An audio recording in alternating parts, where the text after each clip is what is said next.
All right, guys, welcome back. Today we're talking about the Las Vegas Raiders and their tough loss yesterday in Week 1 against the Chargers. Now, you might think I'm overreacting, but honestly, I feel sick about it. The Chargers? Really? It was a divisional game, and Justin Herbert didn't even light it up. He threw for just 144 yards, completed 17 passes. I had to double check those stats because it's hard to believe. This was the first time in his career no receiver had over 40 yards, and yet they won. I can't figure out how the Raiders lost this one. Well, I can. 3 turnovers, 6 hits on the QB, and 4 sacks. They couldn't run the ball either. But still, how did they let this happen? The Raiders were in Chargers territory on a fourth and won with about 7 minutes left. And instead of going for it, they punted. With their timeouts, they were banking on stopping the Chargers and getting the ball back. But here's the thing. The Raiders' offense had been struggling all game. At that point, why not trust your playmakers like Devontae Adams or Brock Bowers to make something happen? Instead, they gave the ball back to the Chargers, who had been running all over them in the second half. It took just 5 plays for the Chargers to drive, and that was basically game over. It's frustrating. I like Antonio Pierce. He's changed the culture of this team. I get that he didn't want Garner Minshew at quarterback and wanted Aiden O'Connell as the future, but not all of this is on Pierce. His decisions show he doesn't trust Luke Getsy or the offense. And honestly, after getting stopped on 3rd and 4th down multiple times, I can see why he was hesitant. But man, it's embarrassing. The Chargers have talent, no doubt, and Jim Harbaugh is one of the best coaches in NFL history. But how did the Raiders lose the battle in the trenches so badly? The first half, their defense was on fire, but the second half, they disappeared. Let me pull up the stats. 158 rushing yards given up in the second half. That's compared to just 83 total yards allowed in the first half. It was a complete collapse. Max Crosby? I've never seen him get shut down like that. Joe Alt, a rookie, completely dominated Crosby. And don't get me wrong, Alt looks like he's going to be one of the top tackles for years to come, but still Crosby had no answer for him.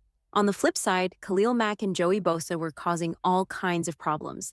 Bosa had a diving play to force a fumble, Mack had a sack and a fumble recovery, and Minshew, man, he just didn't look good at all. I've got to be honest, I'm not feeling confident about Gardner Minshew at all. And just to clarify, I'm not even a Raiders fan. I love making Raiders videos for you guys, but I'm actually a Colts fan. One of the highlights of yesterday for me was not having to see Minshew play quarterback for my team. Now, I'm not saying Minshew is bad, he's an adequate backup. But that's exactly it. He's a backup for a reason. He's the guy you call in when your starter goes down. And yeah, he might win you a few games, but he's not taking you far. Minshew didn't look great yesterday. There was that one play where he tried to make a quick throw, but ended up fumbling it. Sure, he completed 25 passes for 257 yards, threw a touchdown, and had a pretty ugly pick, courtesy of a defensive lineman. But it's not all on Minshew. He was hit 6 times, sacked 4 times, and the Raiders couldn't get the run game going at all. They had 22 carries for just 71 yards. My philosophy coming into this Raiders season was that they'd make the playoffs, maybe even be a surprise contender. I thought their defense would be solid, and I figured they'd establish a strong running game. When you're running the ball well, that opens up the play-action game, and suddenly you've got guys like Devontae Adams, Brock Bowers, Jacoby Myers, and Trey Tucker making big plays. The Raiders have a ton of weapons, man. On paper, this is a very good team. But yesterday, they ran 22 times for 71 yards. The Chargers' front, both in the interior and on the edges, completely shut them down. This was one of those games the Raiders should have won, no question. It should have been an easy victory, but they let it slip away. I need to dive into the game film, but right now, I'm not feeling too positive about the Raiders. I'm not saying the season is over. I still think they'll win a lot of games, and I'm still going to keep making videos, but this was a rough showing. Scoring just 10 points, allowing 158 rushing yards in the second half alone. That's not good enough. Looking ahead, the Raiders' next game is against Baltimore. They've got a great opportunity to bounce back. They don't even need to win, but if they can compete and keep it close, I'll feel a lot better. And if they manage to go into Baltimore and pull off a win, that would completely change the narrative. I really think winning that game could have changed everything. I mean, Minshew did it last year in Week 3 with the Colts. He went into Baltimore and beat them. So it's possible, after that, the Raiders have a good stretch of games. They'll be at home against the Panthers, Browns, then they've got Denver, Pittsburgh, and the Rams. They have a lot of winnable games coming up. Looking further down the schedule, they play Kansas City, Cincinnati, Miami, Denver again, Tampa Bay, Atlanta, and Jacksonville. This is a pretty soft schedule, and that's why I had the Raiders making the playoffs.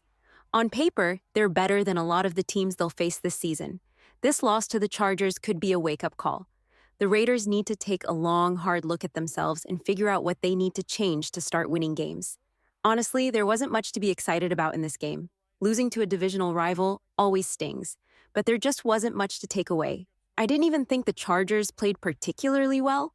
They found a way to win with their defense and running game. While Justin Herbert didn't have to do much, the Chargers were simply more physical, and that's what hurts the most.